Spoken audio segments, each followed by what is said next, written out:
when he needed it. She's included me in all the girl things since I didn't have the girl things. But more than that, I've watched her lead out in her life in this church, and I saw a long time ago the gifts that God gave you, and I knew you were going to be great, and he was going to give you some great things to do. So it has been an awesome privilege to watch her blossom, to get married. I've been with her in some dark valleys, and I've been on some mountaintops with her, and she has always come out so beautifully and praising the Lord. So I can't wait to hear what she has to say. It's been a privilege to be a cheerleader on the side of your life, and I love you. So y'all welcome Miss Caitlin Kochaver.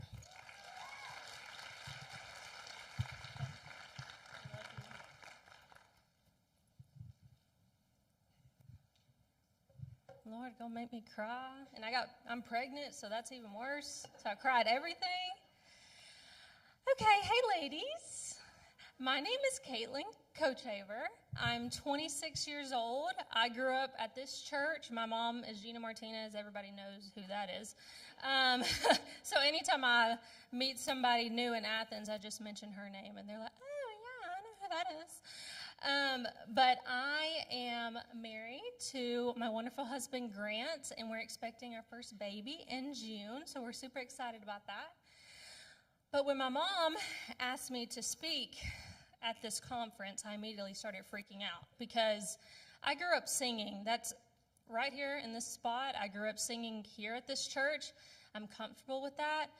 But speaking, not so much. So I immediately questioned, what could I provide that could help another woman in her life? But as I've gotten older, I just have to remind myself that your testimony is just as unique as your fingerprint. We all have different testimonies. We all have different backgrounds. And you don't have to reach a large crowd. I know I'm not going to touch every single lady in this room, but as long as I touch one, that's all that matters. And that lady needed to hear it tonight. I have my notes right here, so I'm just trying not to go off a tangent. But I love the theme of this conference, which is Fresh Start, because after nearly 7 years, I feel like I'm finally in my fresh start. I grew up my entire life in church. We were there every time the doors were open. I volunteered. I was involved. I was a part of Sunday school, VBS, Awana, youth. So I knew what was right and wrong. I was on fire for God, and I did not care what people thought about me. I didn't care if I posted on Facebook 20 times a day about how Jesus loves you. But then when I turned 15, a lot of that changed, because at 15, I went on my very first date, and I know my parents today would love to go back and say no to that 15-year-old girl that was begging them to let her go on the date with a two-year-old boy. Lord, sorry, I'd be arrested. A boy that was 2 years older than me. But I'm glad that they said yes, because I wouldn't want to change that part of my life, because it shaped me into the woman I am today, and I don't want to change a thing about myself. So, again, when I was 15, I went on my first date, and also when I was 15, that was the first time that I was ever groomed. We had been together for a while, and he had sweetened me up a lot and said all the right things. So when it happened, I was super confused, because at 15, I still had the mindset of a 10-year-old, honestly. But I didn't want to disappoint this boy, because he was interested in me, and I looked like a twig back then, so I just wasn't sure what he saw in me, but I definitely didn't want to upset him, so I went along with it. I let him push those boundaries and continued in that cycle. During that time, I pulled back from youth a lot. I just felt really dirty going into youth when I knew what I was doing behind closed doors. And he loved that I pulled back from youth, because we grew up in two very different denominations with two very different beliefs. And he just did not allow me to. He didn't want me coming to my own church, which is red flag, ladies. Very, very messed up. Sorry, I'm losing my train of thought. I didn't say, this is my very first time speaking in general, and much less about my testimony, so I'm a little nervous. But during that time, he trained me, he kept me silent, and he kept me stuck, and that's how I was stuck in that relationship for 4.5 years. Alongside the sexual sin that I was doing, there was also a lot of mental and verbal abuse in that relationship. I lost my confidence not only in my relationship with God, but with myself. I was told I wasn't enough. I was never skinny enough, in shape enough, pretty enough. I lost my identity in Christ, and my new identity was this boy's girlfriend. And that's all I was for 4.5 years. I was his shadow, and if I didn't represent him well enough, a fight occurred. And the only way to make him happy was to please him sexually. But once that was over, it went back to the lack of interest and the constant cruel words. I was stuck for 4.5 years thinking that I wasn't worthy of something better because that's what he had been telling me. I'd been trained to believe that, which all of this was going on. Our family was going through a really hard time. As many of you, probably everybody in here, knows my mom, has heard her testimony, and know that I have a gay brother. When my brother came out, it was the hardest and most confusing time of my life, and I wanted to be able to talk about it with somebody, so I went to him, and this is where we never saw eye to eye, because he told me if my brother decided to be gay, that I could never have a relationship with him, and our kids would never get to know him. My heart immediately broke, because no, I didn't agree with my brother, and I still don't. But to never have love for him and to completely disown him, I just knew that my God was not that way. And that's not the kind of love that, it's time to wake up. That's my wake-up alarm. That's triggering for me. Oh, girl, it's not time to go to work, is it? Oh, yeah, we did. Yeah, he got real serious for a second. Anyways, I finally had enough of that relationship. I just knew that this was not what God had planned for my future. And I knew an unhappy marriage was not what I wanted, because I have a wonderful example of a marriage in my parents. So I finally broke away from that abuse in 2019. And though it was a massive weight off my shoulders, I was still very broken. I was still very lost and in a really dark headspace. So I stepped into the world instead of stepping to God. I used worldly things to fill the hole that was in my heart. I had anger and hurt in my heart, just questioning why God would put me through that. And I wanted to do everything that was opposite of who I was and how I was raised. I ran to parties, I ran to drinking, and definitely ran to boys. None of it ever filled the hole. It made me even more confused and lost, and I focused mainly on drinking at that time, using that to bring some type of joy. My friends loved Martinez at a party, and I finally was getting the attention that I lacked for 4.5 years. I got it from them, and I got it from dating apps. I was constantly on them to get compliments and affirmations that I had been seeking, but I knew that was never going to be the way that I met my future husband, because I knew he would not focus on my looks and my body like these boys were. During this time of partying, I did get into another relationship. He made me feel beautiful and confident and brought my self-esteem back, and for that, I will truly always be thankful for him. But he was a yes man, which is sometimes not always the best thing. He was different, he was opposite, he was exciting, he drank with me, he partied with me, but he also said yes to me when I asked him to take my virginity. And I knew, being with him, that he was not my future. I knew he was just somebody that was fun, and he would never be my future husband. And as soon as I gave myself away to him, I knew it was wrong, and I was completely broken. I was completely lost. I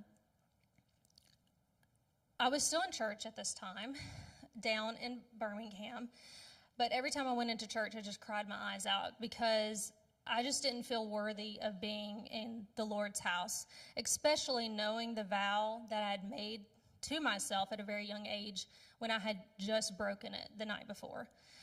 When that relationship dwindled, I decided to take time for myself, and I tried to find confidence in myself instead of boys.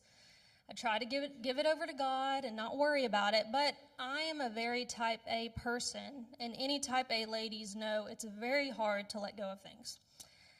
I spent a year single, but I was still trying to seek out my future husband instead of let God bring him to me. I stayed in that rabbit hole of dating apps and thinking maybe I will meet him this way. I was just so tired of being hurt. I thought I was ready for him, but God knew better. I pulled back from drinking and ran to boys instead. I got swept up with a really bad guy during this time. Ladies, a massive red flag if he only wants to talk to you at night and does not want to take you out on a date. One night, I lied to my mother. I don't know if she knows that. And that's another red flag. If you got to lie to your mama about the boy that you want to be with, he is not the one for you. I lied to her one night and went to this guy's house, and I felt uncertain the whole way over there, but I went ahead and went. We started off talking and had a glass of wine, but then it led to kissing, which then led to him wanting to push me further. I immediately told him no, but he tried forcing himself on me again, and luckily I did not have enough, I had plenty of water that night where I could push him off, and I immediately ran out of there. When I got out of there, I was shaking and started questioning myself. Why would I put myself through that, and what was I doing? Again, telling myself I would never be worthy of love. A couple of months after this happened, I fell into another relationship. If you can't tell, I'm a relationship person. He was younger, which I really liked because he was in awe of me. Not to toot my own horn. I'm not tooting my own horn, but at the beginning, like most relationships, it was wonderful. He made me feel beautiful and special and blah, blah, blah, blah. But yet, I gave another piece of myself to someone that was not my husband. But with this relationship, I was hoping it would work. I wanted it to work because I was just so exhausted from looking and searching. But after that moment with him, I wasn't as valuable anymore. He scored the older girl that he knew the majority of his life, and even better, he took a piece of me. That relationship ended after a year, and now looking back, I'm super thankful that he took the step to end it. He knew we were in two different phases of life, and I knew it deep down as well. I was ready for kids and marriage, and he just wasn't, and I needed someone that was ready for all of that with me. I covered these sins up for 7 years. I constantly lied to my mom and let her continue to brag about me and the fact that I had saved myself for marriage. I didn't want to disappoint her or lose her respect, and I knew it would crush her, so that was the last thing I was going to do. So I vowed to myself, I'm taking these secrets to my grave. Until my best friend came to me and told me I had to tell my mom. She didn't feel right lying to her, and I didn't feel right asking her to hold that lie for me. So, in 2022, we were heading to Passion in Atlanta. The weight had been extremely heavy to go ahead and tell my mom everything. So I thought to myself, okay, she can't kill me on the way to Passion, because, that kind of... it can't sit right with God if she kills me on the way to Passion. So it should be fine. So we're in the car, just me and her, and I look over to her, and I tell her, I got to tell you something. And she immediately knew. And this is what she said. Caitlin, with who?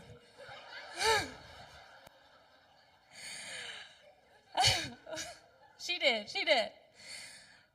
But then immediately after, she asked, are you okay? And at that moment, I knew that the lies the devil had been telling me for years in my ear, he was doing that to keep distance between me and my mom because he knew that it would bring us closer, and it did. I felt the biggest burden fall off my shoulders, even though I know she felt the biggest burden fall on her shoulders after that.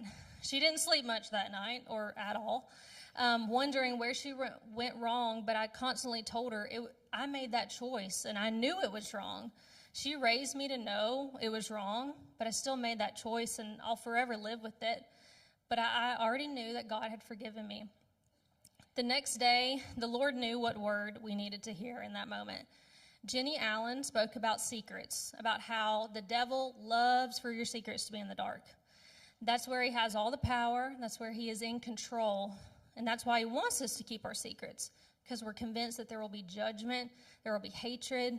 Jenny reminded us that God is about the light, and he wants our secrets in the light. Your secret can bring someone to you that is struggling with the same thing, and you can help each other. In that moment, she challenged us to turn to the people around us and tell them our biggest secret. My heart immediately started pounding because I had girls that had been looking up to me my whole life, sitting right beside me. But I knew that I had to break this chain that the devil had on me. At that moment, I spoke out loud for the very first time that I am not a virgin. The warmth that I felt immediately from those ladies when I made that small statement showed me that my sin is not a poor reflection of me, but a strength. This would not be my definition, and from that moment it wasn't anymore. The secret was out. The devil let go of that hold he had on me, and I was finally set free from my my bondage of 7 years. About a month before Passion, in December of 2021, we went on a family mountain trip, and it truly has been one of the best trips to this day. My mom was on it, Granny was on it. It was the best trip.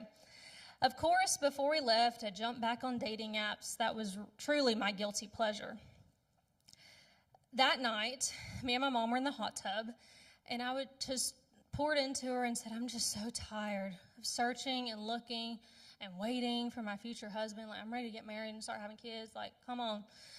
So I told her, I'm just going to delete all my dating apps. I shut off my phone that night, and little did I know that I would wake up the next morning to a message from my, sorry, I get very emotional when I talk about my husband. It's probably because I'm pregnant too, so that doesn't help either. I had a message from my future husband waiting for me on the phone, and God just knew, and I was nervous to even message him back because I was like, God, why would you bring somebody to me literally a month after my last relationship ended? But God just wanted to show me, I got you covered. I went on my very, very first date with Grant during that year of me being single. It was a blind double date with two people we're still very close to this day. But you can imagine how awkward it is going on a blind double date and you have two of your friends in the front seat just turning around, smiling, seeing if y'all are liking each other. So it never went anywhere, obviously.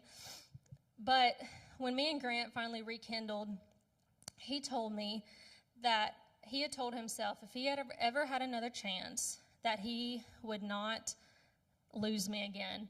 So that man waited 2 years while I was in a whole other relationship and waited specifically for me. And when he found out I was single, Lord, he hopped on real quick. He messaged me so fast and did not wait for a second. Sorry, I can't see anymore. Anyways, so then we went on our first real date in December of 2021, and I will just tell you, I'm very surprised that he stuck with me. I was very hard on him, but I wanted to give him a chance to run because I was still very broken. I was confused about my identity and impure. I tried waiting till the second date to spill everything, but God was nudging me to go ahead and tell. Now looking back, I know that God wanted to show me that he had me taken care of, so he told me, watch this. So I look over at Grant, and I told him, hey, so I have a gay brother, and I'm not a virgin, and I'm going to re-wait. And my heart was pounding. I'm like, okay, well, this is it. First date's over. He simply just looked at me and said, that doesn't bother me. I'm okay with that. And those simple words just meant so much to me because I knew in that moment that he was a man. He was going to take care of me and protect me and love me the way I'd never been loved before. He tells me every day that I'm beautiful. He looks at me. Well, I probably should have brought tissues up here. No. Oh, thank you, Crickle. Because now I can't see anymore, so that's probably an issue.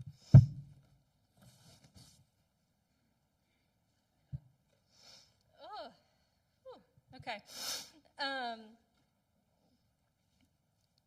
sorry. Oh, he has a deep love for me, like the love in Song of Songs. He only has eyes for me, as in Song of Songs 2:2, which reads, like a lily among thorns is my darling among the young women. He adores my beauty, as in Songs 4:7, which reads, you are altogether beautiful, my darling. There is no flaw to you. I grew up reading Song of Songs and ached for a love like this, a need for each other like this couple had. And when God finally provided, I didn't believe it. I didn't feel worthy to have a man that had only ever kissed a girl when I was the opposite, but that was the devil. God knew that my heart would heal with time through God and through Grant. Grant took a broken and shattered girl and built her back up to be a woman, and he still does every day. He saw the plan, God saw the future, and he knew better. God always knows better. He knew that Grant would get down on one knee in 2023. He knew I would say I do at the end of 2023. He knew that we would be celebrating our 1-year anniversary with the news of our baby boy on the way. He knew that I would be standing here speaking to all you beautiful ladies, laying out my sin, my history, my pain, but also my joy and my strength.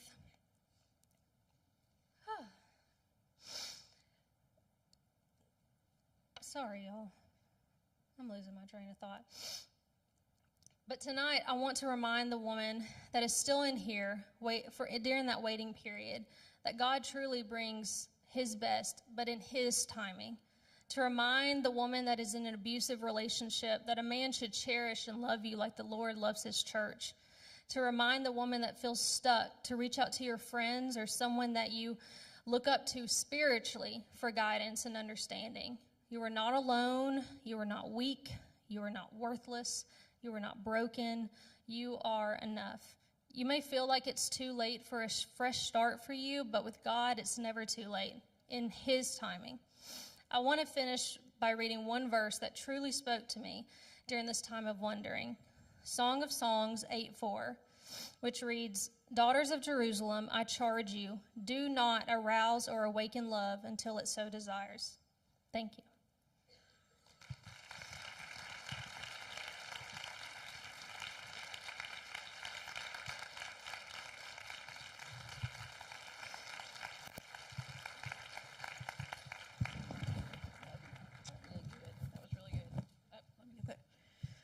All right, man, that was good. And yes, she did, kind of put that on me on the way to Passion.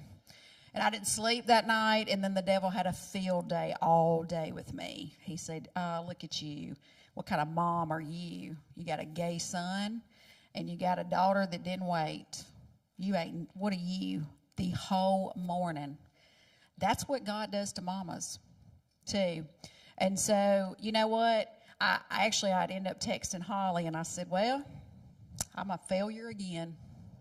I got a gay son, and now my daughter didn't wait till marriage. And she said, Gina, if you don't have a friend that holds you accountable, you need one, okay? And then, of course, one that puts a fire under your tail, like Crickle. Anyway, Caitlin, that's beautiful. Thank you so much for sharing your testimony. And listen, before we get